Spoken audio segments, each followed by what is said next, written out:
If you have ever lived through a major home renovation or even just watched a neighbor go through one, you know the drill. Oh, absolutely. It's usually a complete nightmare. Yeah, exactly. You tear out your kitchen cabinets and suddenly your house transforms into this like high traffic logistics hub. Right, with dirt everywhere. Everywhere. And you've got different tradespeople showing up at random times, massive materials like raw quartz just sitting on flatbeds in the driveway. It's a million tiny details that all have to align perfectly. Which, let's be honest, they rarely do in traditional construction. Right. It is a highly complex orchestration of moving parts. But what happens when you take that intricate, highly tactile trade and actually apply enterprise-level tech industry project management to it? Well, you end up fundamentally changing the unit economics of the business. I mean, when you bring corporate-style logistics to the home improvement space, you aren't just selling countertops anymore. What are you selling them? You're selling predictability.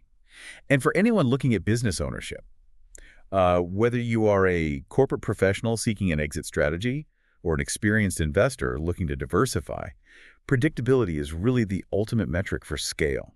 I love that. Let's unpack the mechanics of that.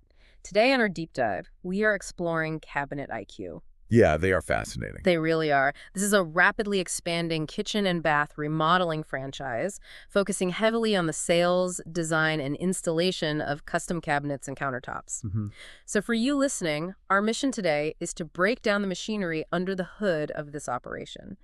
We're going to examine the exact unit economics, the day-to-day operational model, and the buyer psychology that makes this specific franchise structure work. Yeah, because to understand the financial viability of this model, you really have to start with the consumer mechanism. Right, the consumer experience. Exactly. A franchise concept only scales if the core product solves a structural market inefficiency. And the inefficiency here is obvious. It is.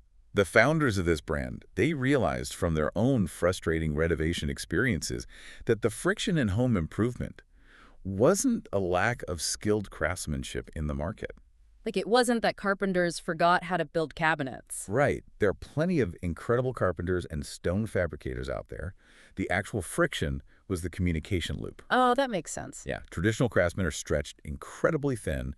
They're out there trying to be, artisans, sales professionals, and logistics coordinators all at the exact same time. Which is just too many hats to wear. Way too many. So Cabinet IQ was built specifically to systemize that communication and project management side, which allows the actual installation process to flow smoothly. And they formalize this into what they call their four-step kitchen design process. Yeah. And I was looking at this. The steps are discover, design, deployment, and deliver. But as I was reviewing the operational structure, the word deployment really stood out to me. It's an interesting choice of words, for sure. It is, because in the construction world, you usually hear terms like build out or, installation. Deployment is a software term. It is, yeah. It implies a sequenced, highly controlled rollout rather than just some localized construction event. Which is a brilliant framework. I mean, think about a major tech company deploying a new operating system. Right. They don't just wing it. Exactly. They don't just shut down the servers on a Tuesday and hope for the best. They go through this rigorous discovery phase to audit the client's needs. They design the architecture in a sandbox environment, and then they deploy it in a highly controlled step-by-step sequence. To ensure zero downtime. Yes. And then finally, they deliver the handover. Cabinet IQ is treating a kitchen remodel exactly like a software deployment. That's a great analogy. They handle tailored custom cabinetry alongside the fabrication and installation of stone, quartz, solid surface countertops. And they manage to consistently turn these projects around in an 8 to 16-week window. Which is incredibly fast for custom work. It is. But I have to ask, how does the software actually enforce that timeline in the real world? Well, the mechanism is their proprietary project management platform. It basically acts as a centralized nervous system for the entire project. Okay. Because in a standard scenario, the cabinet supplier, the stone fabricator, the homeowner, and the installer, they're all operating in completely separate communication silos. Right. Just sending texts and emails back and forth. Exactly. Phone calls get missed, supply chain delays aren't communicated down the line, and timelines inevitably shift. It's a mess. It is. So the Cabinet IQ software brings all those parties into a single dashboard. Oh, wow. Yeah. So when a custom cabinet order is placed, the expected delivery date automatically syncs with the quartz fabrication schedule and the installer's calendar. That's seamless. And the homeowner has full transparency into this timeline. Like, if a material is delayed by 2 days at the manufacturer level, the system recalibrates the downstream schedule instantly. Rather than relying on some stressed-out project manager to manually call 5 different subcontractors. Exactly. So this software acts as the ultimate air traffic controller. And that level of transparency is exactly what a homeowner spending, tens of thousands of dollars is looking for. Absolutely. Oh, They for don't want to sure. be left in the dark wondering when their countertops are going to magically arrive. Right. And by providing that enterprise-level reliability, this franchise builds just a tremendous amount of local trust. And trust translates directly into premium pricing power and, quite frankly, very high referral rates. Because everyone talks about a good contractor. They do. I mean, customer acquisition in the home services sector can be incredibly expensive if you're constantly paying for digital ads to find cold leads. Oh, for sure. But when a brand delivers a highly predictable, transparent experience, especially in an industry where consumers are just starving for reliability, that organic referral engine becomes a massive driver of revenue. So your customer acquisition cost drops significantly as your local footprint matures. Well, let's shift gears a bit and talk about how that actually translates to the franchisee's balance sheet. Because an efficient consumer experience is phenomenal, but the startup costs and the overhead, they have to make mathematical sense. They do, and the initial capital requirements here are highly strategic. Okay, lay it out for us. So they've been franchising since 2022, and the financial barrier to entry is positioned to attract a very specific type of operator. The total initial investment range sits roughly between $184,100 and $321,100. Got it. And that includes the initial franchise fee, right? It does, yeah.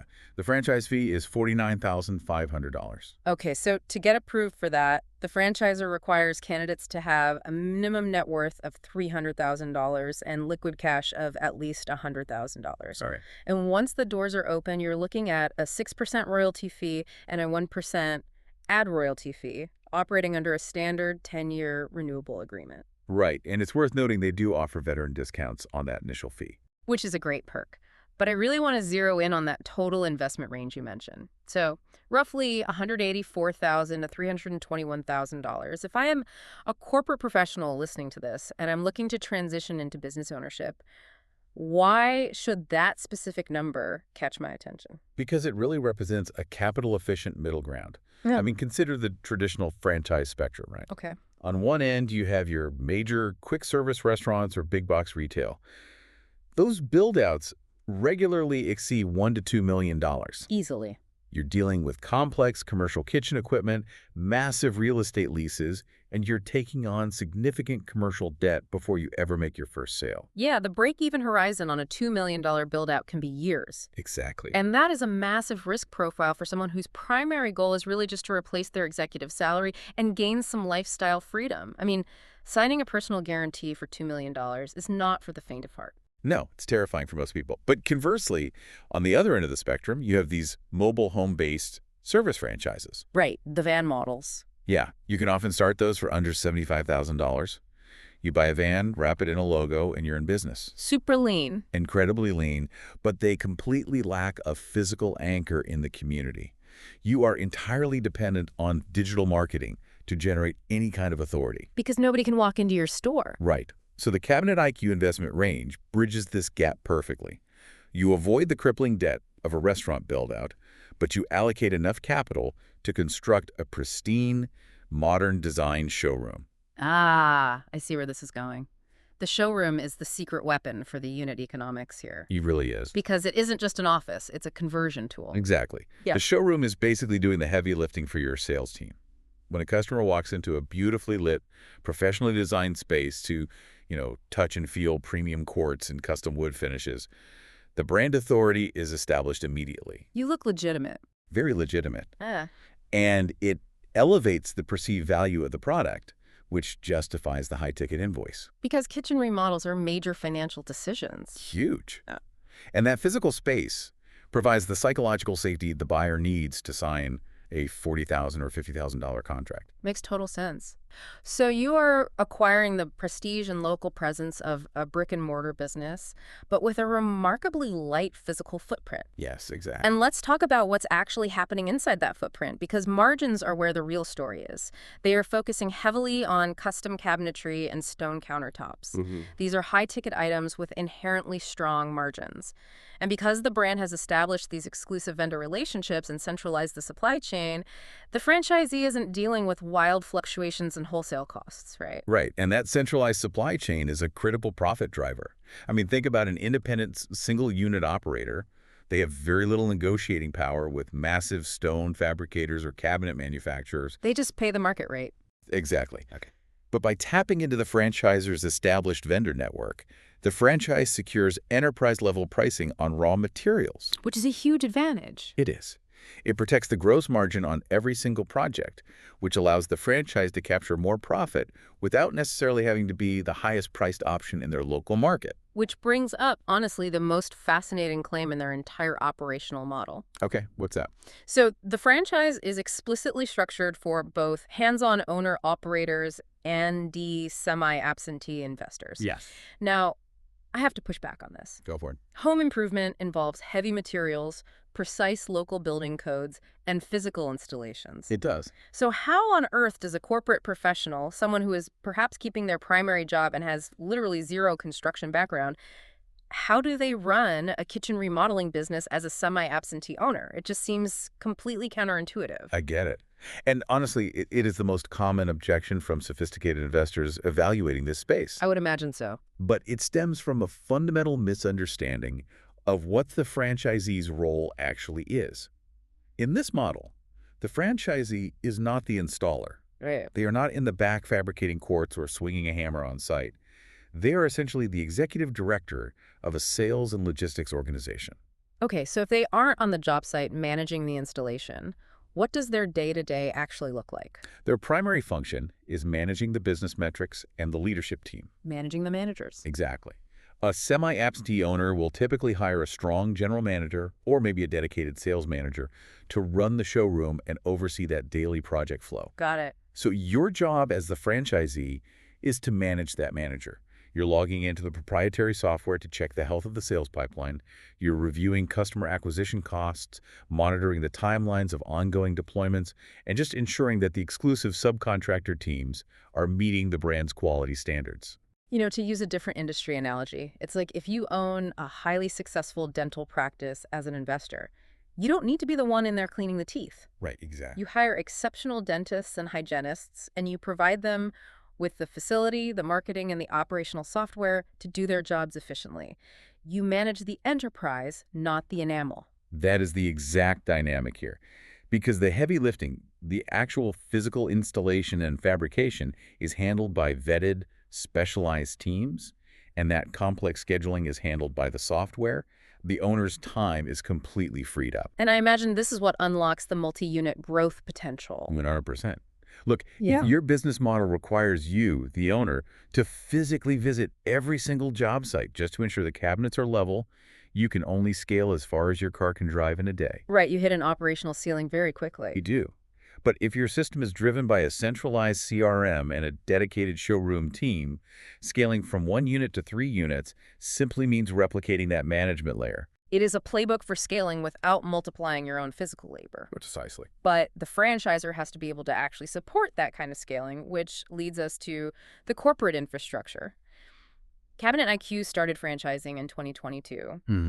And for anyone evaluating a newer franchise system, I think the biggest fear is always that the corporate team won't have the bandwidth to support you. Oh, absolutely. That's a huge concern. But if we look at their 2024 data, they had 4 franchise units and 2 company-owned units operating, and those were supported by 7 headquarters employees. Yeah, and that ratio is a massive green flag for an investor. Explain why. Well, 7 headquarters employees supporting a total of just 6 operating units is an exceptionally high level of corporate overhead. It indicates that the leadership team is forward-funding their infrastructure. They aren't just running a skeleton crew and waiting for the royalty checks to hire support staff. Exactly. They've already built out robust departments for design assistance, sales training, and project management support before they strictly needed to. They are essentially building a 6-lane highway before the traffic even arrives. Yes. They are prioritizing the unit-level economics of their early adopters. Because if those first 4 franchisees are highly profitable and well-supported, they become the validation engine for the rest of the country. Right, because when a prospective buyer calls an existing owner to ask about their experience, that robust early support ensures the feedback is overwhelmingly positive. Exactly. And let's talk about the legal mechanics of that evaluation process for a moment. Because when you are looking at an opportunity like this, you will eventually receive a franchise disclosure document, commonly known in the industry as the FDD. Right, the dreaded FDD. Yes. For listeners who might be new to this level of diligence, the FDD is this massive, federally regulated legal document that outlines every financial requirement, the history of the executives, any litigation, and most importantly, the financial performance representations of existing units. Right, it's where you transition from the emotional excitement of the business concept to the cold, hard math of the investment. Which is so critical. It is. You have to verify that the margins on those custom cabinets and the efficiency of that deployment software actually result in the bottom line profitability you need to achieve your own financial goals. And you also use the FDD to get the contact information for every current franchisee so you can call them directly. Yes, those validation calls are essential. So as you, the listener, evaluate this landscape, let's kind of connect the dots on what we've covered today. Sounds good. We started by looking at a major market inefficiency, the complex, often completely disconnected logistics of traditional home renovations. The messy driveway. The messy driveway, exactly. And we saw how Cabinet IQ solves this by deploying enterprise-level project management software and an immersive 4-step consumer journey. Right. Then we broke down how the $184,000 to $321,000 investment range creates a highly strategic, asset-light physical footprint through a modern design showroom. And finally, we explored the mechanics of semi-absentee ownership, where proprietary systems allow a corporate professional to manage the metrics rather than the materials. You know, when you zoom out and look at the broader economic impact of a model like this, something really fascinating emerges that we actually haven't touched on yet. Oh, what's that? Well, bringing this level of tech-enabled predictability into a local market doesn't just benefit the franchise owner and the homeowner. Okay. It actually elevates the entire local subcontractor ecosystem. How so? Yeah. Because you usually think of corporate franchises coming in and sort of disrupting or squeezing out the local independent trades. Yeah, but it's the exact opposite in this model. Think about a highly skilled independent stone fabricator or, a local carpentry crew. Right. Their biggest struggle is usually business development. It's finding the next job, managing their own marketing, and dealing with incredibly volatile cash flow. Because they're artists, not marketers. Exactly. So when a Cabinet IQ showroom opens in their market and they become an exclusive vendor or installation partner for that franchise, their entire business model stabilizes. Oh, wow. Didn't think about that. Yeah, they no longer have to spend their evenings doing amateur marketing or chasing down payments from flaky homeowners. They just get to focus on the craft they actually excel at? Exactly. The franchise acts as an incredibly efficient, predictable pipeline of high-ticket work for the local tradespeople. So the franchise handles the showroom, the customer acquisition, and the software logistics, and the local artisan handles the execution. Yes. It creates this beautiful, symbiotic relationship that essentially professionalizes the entire local labor pool. That's amazing. The tradespeople make consistent, reliable income without the overhead of running a full-scale retail business themselves. And the franchise delivers an exceptional product without having to put these tradespeople on their direct W-2 payroll. It's a structural win-win that fundamentally shifts the local housing economy. It really does. It creates a massive competitive moat. You are taking a highly fragmented industry and turning it into a streamlined, high-trust enterprise. Exactly. And if you're an investor looking for a model that leverages technology to optimize a proven, high-demand physical service, this structure checks a lot of crucial boxes. It certainly does. But, analyzing these opportunities and figuring out if this specific model aligns with your capital and your lifestyle goals, it requires expert navigation.